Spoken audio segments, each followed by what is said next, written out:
बार फिर मैं आपका अपने चैनल अपकमिंग एडवोकेट पे आपका स्वागत करती हूँ। आज मैं आपको आर्टिकल 14 के बारे में बताऊंगी, लेकिन उसके पहले मेरे चैनल को लाइक, शेयर एंड सब्सक्राइब करना मत भूलना। Thank you. व्यूअर्स, आज हम आर्टिकल 14 देखेंगे, इक्वालिटी।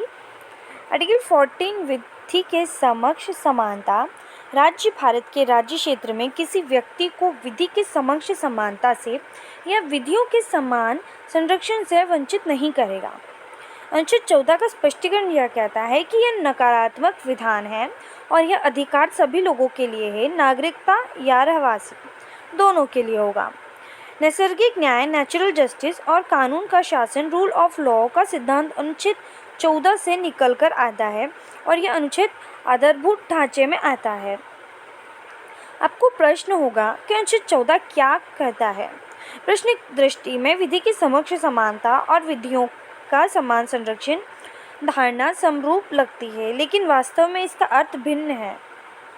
विधि की समक्ष समानता, इक्वालिटी बिफोर लॉ में आपको विधि की समक्ष समानता संकल्प ब्रिटिश संविधान से उत्पन्न हुई है, जो एक नकारात्मक धारणा है। इसमें बताया गया है कि किसी भी व्यक्ति को जन्म या मत के आधार पर कोई विशेष अधिकार नहीं होंगे और सभी वर्ग समान रूप से सामान्य विधि के अधीन और सामान्य न्यायालयों की अधिकारिता के अंतर्गत होंगे। कोई भी व्यक्ति, चाहे अमीर या गरीब, उच्च नीच, अधिकारी या गैर अधिकारी, कानून से ऊपर नहीं होगा। उदाहरण के लिए, कोई सामान्य व्यक्ति खून करे और सरकारी अधिकारी खून करे, दोनों के ऊपर समान तरीके से मुकदमा चलेगा। सज़ा का प्रावधान भी समान होगा, मतलब कि एक ही कानून दोनों पर समान तरीके से लागू होगा। विधि के समान संरक्षण, इक्वल प्रोटेक्शन ऑफ लॉ। विधि का समान संरक्षण संकल्पना अमेरिकी संविधान से उत्पन्न हुई है, जो एक सकारात्मक धारणा है। विधि के समान संरक्षण से तात्पर्य है समान लोगों में विधि समान होगी और समान रूप से प्रशासित की जाएगी, अर्थात समान लोगों के साथ समान व्यवहार होगा। समान परिस्थिति में रहते लोगों के साथ बिना किसी भेदभाव के समान व्यवहार किया जाएगा। उदाहरण के लिए, पैसेदार व्यक्ति कोर्ट में अच्छा वकील खरीदेगा तो सम्मान के लिए गरीब व्यक्ति को कोर्ट सरकारी वकील की मुफ्त से सुविधा उपलब्ध करवाएगा। अमीर या गरीब दोनों कोर्ट में या सरकारी दफ्तर में समान तरीके से अपना काम करवा सकते हैं। उदाहरण के लिए, पुलिस और सेना के जवान में गलत एनकाउंटर किया है तो दोनों की कार्यवाही अलग कोर्ट में चलेगी। इसको समता के अधिकार से बाहर किया हुआ है। समता के अधिकार का यह मतलब नहीं है कि सब परिस्थिति में समान व्यक्ति होगा। यह अनुचित समान परिस्थिति में समता की गारंटी देता है। इसका अर्थ है परिस्थिति बदलने से व्यवहार भी बदल जाता है। जैसे खून और चोरी के गुने में दोनों के साथ एक जैसी कार्यवाही नहीं हो सकती। समता की यह दोनों संकल्पना अंत में जनता को कानून, अवसर और न्याय की समानता प्रदान करती है। अनुच्छेद 14 के अपवाद में भारत की संविधान में विधि के समक्ष समानता के निम्नलिखित अपवाद हैं। राष्ट्रपति या राष्ट्र के राज्यपाल अपने पद की शक्तियों के प्रयोग और कर्तव्यों के पालन के लिए किसी भी न्यायालय में उत्तरदायी नहीं होगा।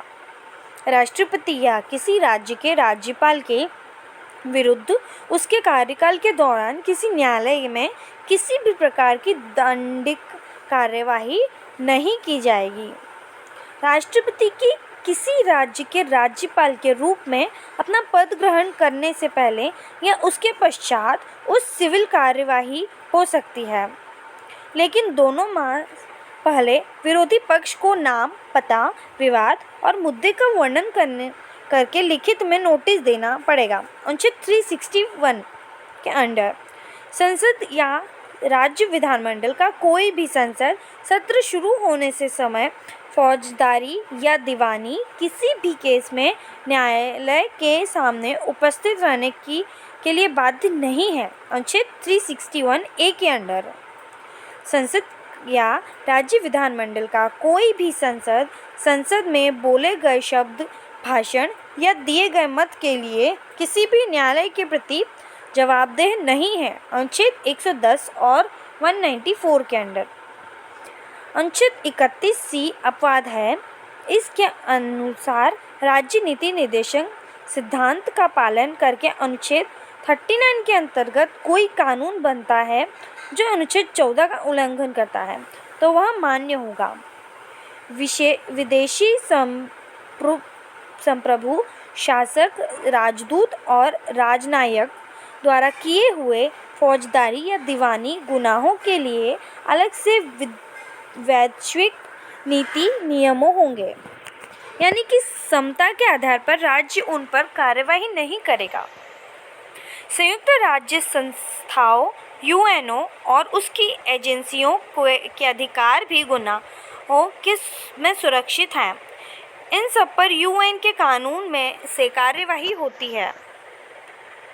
तो व्यूअर्स, आपको मेरा वीडियो कैसा लगा कमेंट में बताना मत भूलना। Thank you.